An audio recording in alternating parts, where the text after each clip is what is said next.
Study টাইমলৈ সকলোকে স্বাগতম জনাইছোঁ। আজি আমি আলোচনা কৰিম ক্লাছ 10ৰ 5.2 চেপ্টাৰ কুৱেশ্যন নম্বৰ 7টো। কুৱেশ্যন নম্বৰ 7ত কি দিয়া আছে যে এটা সমান্তৰ প্ৰগতিত প্ৰথম 11টা পদৰ যোগফল 38 আৰু 16তম পদটো 73 বুলি দিয়া আছে। এতিয়া আমি উলিয়াব লাগে 31তম পদটো। কুৱেশ্যন নম্বৰ 7টোত দিয়া আছে প্ৰথম 11টা পদৰ যোগফল 38 আৰু 16তম পদটো হৈছে 11তম পদটো হৈছে 38 আৰু 16তম পদটো হৈছে 73। এতিয়া এনেকুৱা ধৰণৰ অংকবিলাক আমি কৰিবলৈ যাওঁতে আমি কেনেকৈ কৰিম? ধৰা হ'ল প্ৰথম পদ A সাধাৰণ অন্তৰ D।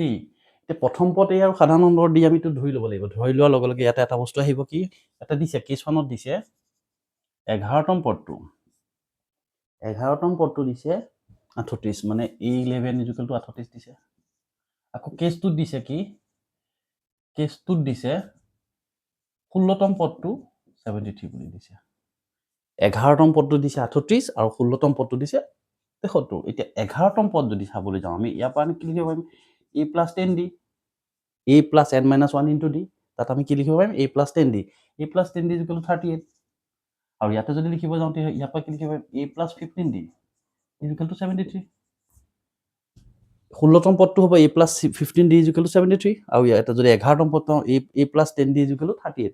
এতিয়া এই দুটাৰ পৰা আমি যদি ইকুৱেশ্যন বুলি ধৰি লওঁ এইটো ইকুৱেশ্যন 1 এইটো ইকুৱেশ্যন 2। ইয়াৰ পৰা আমি চাওঁ 2 - 1 ইমপ্লাইজ 2 নম্বৰ ইকুৱেশ্যনটোৰ পৰা যদি 1 নম্বৰ ইকুৱেশ্যন বিয়োগ কৰি দিওঁ কি হ'ব? 1 + 15D minus A + 10D = 73 - 38. A + 15D minus A minus 10D = 35 minus কৰি দিলোঁ আমি। ইয়াতে চাওঁ এতিয়া A কেঞ্চেল গ'ল 15Dৰ পৰা 10D গ'ৱাৰ লগে লগে ইয়াতে থাকিব 5D। যদি 15Dৰ পৰা আমি 10Dটো মাইনাছ কৰি দিওঁ তেতিয়াহ'লে থাকিব 5D। 5D = কিমান হ'ব? 35। 35 হোৱাৰ লগে লগে D মানটো আমি পাই গ'লোঁ। D = 35/5 = 7 মানে আল্টিমেটলি আমি D মানটো পাই গ'লোঁ। D মানটো পোৱাৰ লগে লগে এতিয়া আমাৰ কাম কি হ'ব? ইকুৱেশ্যন নম্বৰ 1 বা 2ত আমি যদি বহাই দিওঁ তেতিয়াহ'লে আমি ইয়াৰ পৰা E মানটো পাই যাম। ফ্ৰম ইকুৱেশ্যন 1ৰ পৰা যদি চাওঁ আমি কি হ'ব? A + 10 × 7 = 38। ইয়াৰ পৰা যদি চাওঁ এতিয়া A + 70 = 38। A = 38 - 70 -70 কোৱাৰ লগে লগে কিমান থাকিলে? -32। A মানটো আমি পাই গ'লোঁ 32। A মানো পালোঁ 32 আৰু D মানটো পাই গ'লোঁ 7। A আৰু D যিহেতু আমি প্ৰথম পদ ধৰিছিলোঁ A আৰু সাধাৰণ অন্তৰ D বুলি ধৰিছিলোঁ। ইকুৱেশ্যন দুটাৰ পৰা আমি পালোঁ যে সাধাৰণ অন্তৰটো আমি D পাই গ'লোঁ আৰু প্ৰথম পদটো A পালোঁ। এতিয়া আমাক উলিয়াবলৈ দিছে 31তম পদটো। 31তম পদটো যদি চাবলৈ যাওঁ 31তম পদ যদি 31তম পদটো উলিয়াবলৈ যাওঁ তেতিয়াহ'লে কি হ'ব?